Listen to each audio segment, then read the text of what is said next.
Hai, kembali lagi di channel YouTube main bersama. Oke, kali ini kita mau ngapain? Kita mau ngebahas mengenai COVID-19. Iya, soalnya kan ini sesuai pengalaman pribadi aja. Kita emang udah selesai masa isomannya, dan banyak banget ternyata yang nanyain kita kenapa kita nggak swab lagi gitu ya Pak? Iya, betul. Itu ya, pertanyaan itu kenapa kita nggak swab lagi. Pertama kita mau ceritain dulu nggak kalau masalah yang puskesmas ini? Boleh. Jadi gini, setelah kita masa isoman 14 hari, kita menghubungin pihak puskesmas, dan ternyata dari pihak puskesmas mengeluarkan surat bebas masa pantauan. Tuh, nih kayak gini nih ya. Jadi kita udah ngobrol panjang lebar sama pihak puskesmasnya sendiri, dan pihak puskesmas pun memang sudah mengizinkan kita untuk beraktivitas keluar rumah seperti biasanya. Betul. Seperti itu. Jadi tidak diharuskan untuk swab lagi. Seperti itu. Tapi kan memang banyak banget yang di sekeliling kita, kayak tetangga gitu ya, kayak teman-teman gitu. Kok nggak swab lagi? Emang yakin udah hilang gitu? Emang yakin? Nah kita juga nggak tahu ya. Kalau nanya itu ke kita, takutnya kita salah ngejelasinnya karena kita bukan orang medis, ya Pak ya. Takutnya memang ada kesalahan-kesalahan atau ada hal-hal yang kurang pas di situ pada saat kita menerangkan. Jadi kalau misalkan kalian bingung, kenapa kok nggak swab lagi? Nah sesuai dengan info yang kita dapati, itu sudah sesuai dengan kebijakan pemerintah. Dan pihak puskesmas pun tidak begitu menyarankan untuk kita tes swab lagi. Karena memang kita sudah dijelasin secara pribadi ya, cuman takutnya salah nyampeinnya. Cuman kalau kita sih pribadi emang udah paham. Tapi tetap kita kayaknya nggak wenang kalau untuk menjelaskan kenapa kita 14 hari bisa beraktivitas lagi. Cuman intinya dari pembicaraan kita sama orang puskesmas itu yang selalu mantau kita ya, yang selalu nelpon kita gitu, kasih semangat. Dia memastikan kalau kita tidak perlu swab lagi dan kita bisa aktivitas kembali. Betul. Sekarang gini teman-teman ya, kalau misalkan kalian bingung, kok gitu, bahaya banget dong. Belum tentu, orang banyak kok yang udah 3 minggu bahkan 2 bulan aja masih positif. Nah kita kembali, kalian kalau mau nanya masalah medis kayak gitu, tanya langsung sama yang buat peraturan. Jadi gini mah yang Papa cari tahu di online, website online. Kamu mau tahu nih?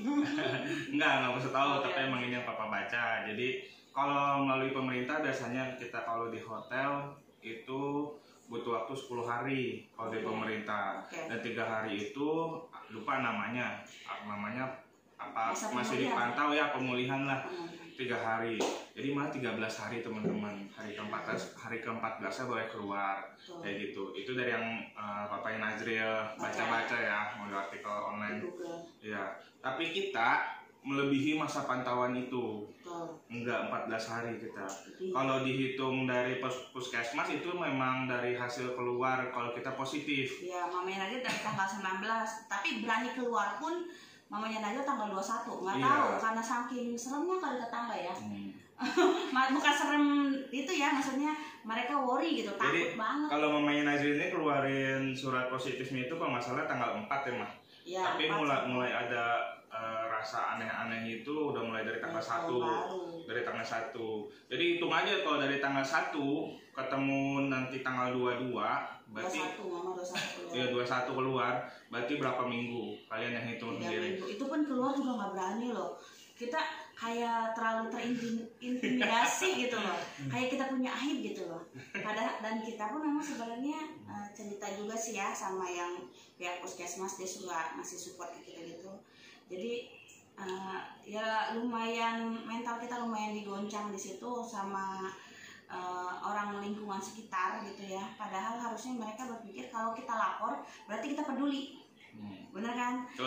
Tapi di mindset mereka itu justru malah yang lapor malah diintimidasi gitu loh. Nah yang kita nggak senangnya di situ gitu, yang bikin kita down gitu ya.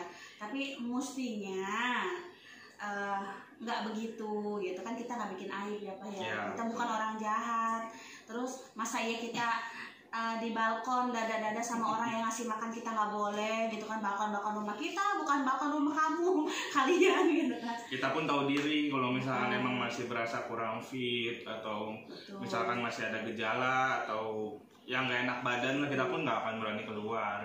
Itu dan pihak puskesmas pun ngasih tahu ke kita kalau badannya ada yang merasa sakit gini-gini lapor ke kita ya gitu. Ya kita udah fit, udah benar-benar bosen di rumah dan ekonomi kita pun jatuh banget, jatuh. Jadi buat yang nyuruh kita di rumah terus, kita udah usahain 14 hari malah lebih. Dan kalian mau nambah, silakan kalian biaya hidup kami seperti listrik, biaya makan sehari 3 kali. Pakai online lagi biaya makannya. Dan terima kasih banyak banget ya yang udah support kita ngasih makanan hampir setiap hari juga ada. Terima kasih banyak banget. Malah kita nggak nyangka ya. Orang yang cuek malah ternyata peduli banget. Iya benar. Terima kasih banyak. Kita nggak sebutin namanya, tapi terima kasih banyak. Hamba Allah.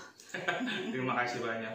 Oke, jadi kesimpulannya ya teman-teman, kalau kalian bingung kenapa itu peraturan ada dari pemerintah, kita pun kalau disuruh swab lagi, kalau gratis kita mau. Tapi kalau mesti kita harus bayar, ngapain gitu? Karena kan memang dari pemerintah pun sudah memperbolehkan kita beraktivitas kembali. Jadi kalau kalian masih takut dekat-dekat kita, justru kita yang takut dekat kalian. Karena apa? Kalian belum tentu loh udah tes atau belum.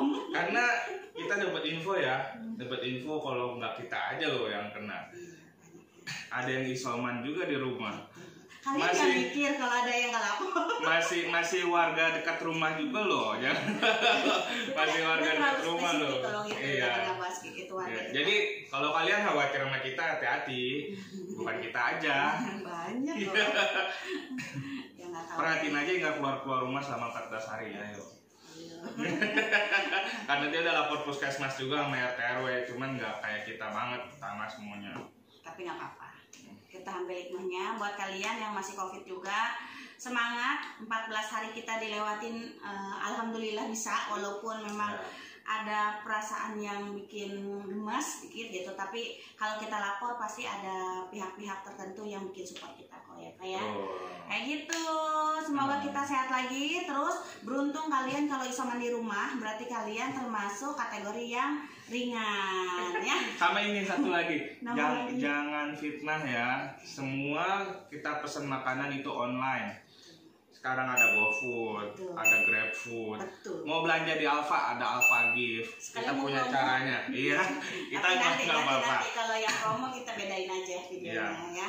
Jadi ada, ya pokoknya banyak banget kebutuhan kalian, kebutuhan makanan, kebutuhan harian, kalian bisa belanja semua melalui online. Kita tahu itu semua karena kita corona. Iya. Ya, itu nanti di video berikutnya kita bakalan kasih aplikasi apa aja yang bisa kita pakai melalui online. Dan untuk video yang ini kita tutup dulu aja Pak, takut kelamaan, betul.